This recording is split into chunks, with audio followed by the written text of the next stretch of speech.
Hey guys, in today's video we're talking about video resolution and why anything beyond 4K is almost useless from a media consumption perspective. Now we've all been in a home appliance or tech store and seen and heard the craze behind 4K televisions for years now.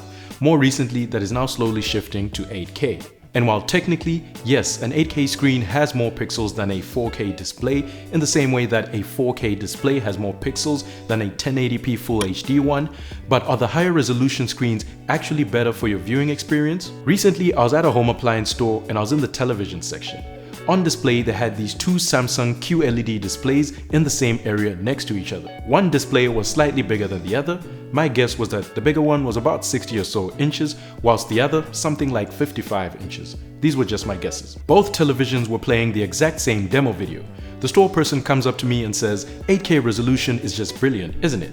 Look how much better that one is, pointing at the larger TV, which I later found out to be 65 inches and 8K resolution. I was quite stunned because I literally could not tell the difference between the two displays from where I was standing. The distance between us and the TVs was about 5 meters, I would say. I quickly realized that the smaller TV was a 4K television when I got closer and saw the 4K UHD sticker tucked under the bezel.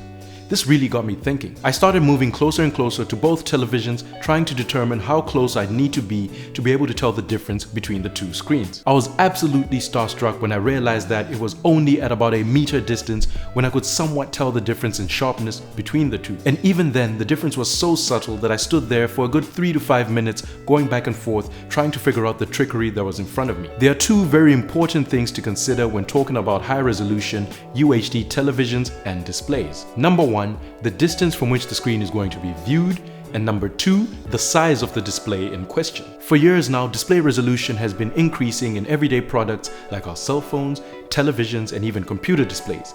But these same devices haven't really been increasing in size, or at least not to the same extent. Furthermore, the distance from which we typically view these displays hasn't changed at all.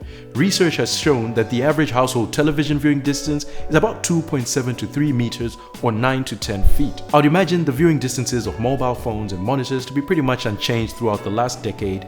After all, the way we use these devices hasn't changed at all. Another important factor to consider is that the human eye has a finite capability to discern detail and color.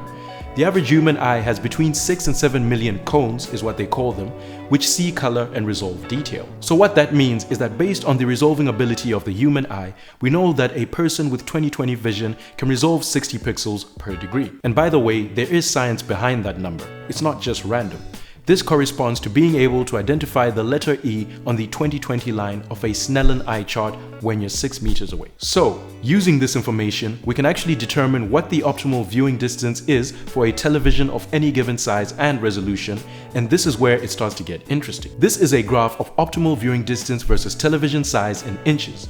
Each line on the graph represents a specific resolution. The best way to interpret it is as follows. If your living room has a distance of 3 meters between the couch and the TV stand and you want a 1080p Full HD television, then you should get a TV that is about 52 to 72 inches. At that distance and between that display size range, you will not be able to distinguish the individual pixels on the screen, and what you will see is a satisfying viewing experience with a sharp image. Now, of course, the range is quite large, so for pixel junkies, it's probably best to stick at the lower end of the range.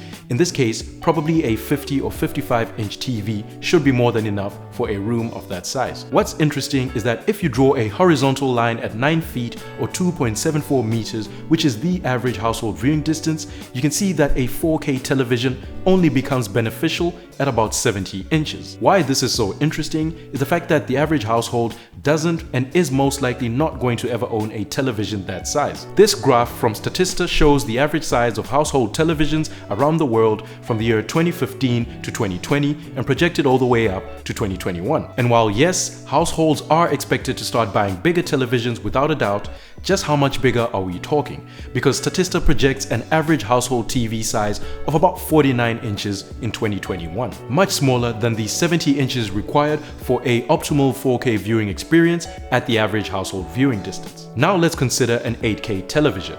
things start to get absolutely ridiculous, and perhaps this is where that trickery I mentioned earlier from the store is made sense of. If you're viewing your television from the average household distance of 9 feet or 2.74 meters, you need a television in excess of 100 inches in size for an optimal viewing experience. That is crazy. First of all, where are you going to find a television like that? Second of all, a screen that size is very likely not going to be a television, but probably something like a projector. It just isn't going to happen on a mainstream consumer level. Now let's say you do manage to get your hands on a 100-inch 8K television. We can see from the graph that you would need to sit about 6 feet or 1.8 meters away from it to be able to take full advantage of that resolution. That's roughly about 2 arms lengths. Long story short, the entire idea is just ludicrous, and as a matter of fact, even 4K televisions are complete overkill for a majority of households out there. Whether you buy 1080p or 4K or even 8K, given the size of your TV room and the size of television you get, you're most likely never even going to be able to notice the difference, and if you do, it will definitely be a very minor and subtle one. Now, where 4K and higher resolutions become important are with media production and creation.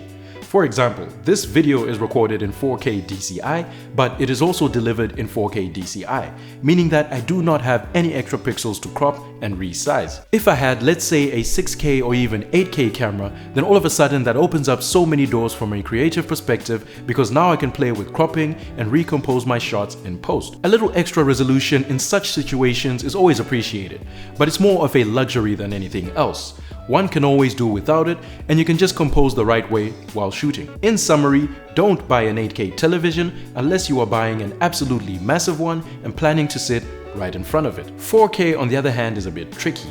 Have a look at your living room or bedroom, wherever your television is going to be, figure out your viewing distance, and determine the right TV size that you need. You're most likely going to realize that you're better off just sticking to 1080p because you won't be able to take advantage of that resolution with your current seating arrangement.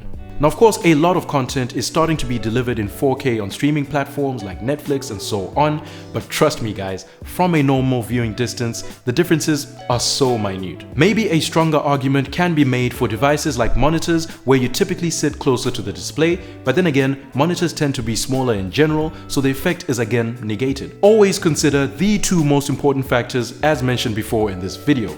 Number 1, the size of the display. And 2, the distance from which the display is going to be viewed. Thanks for watching guys, and hope that this video was useful. Please drop a like or a comment if you enjoyed it, and if you didn't, then make sure to hit that dislike button twice. If you're new to the channel, then make sure you're subscribed and hit that bell icon to get notified when I upload new videos. Catch you folks in the next one.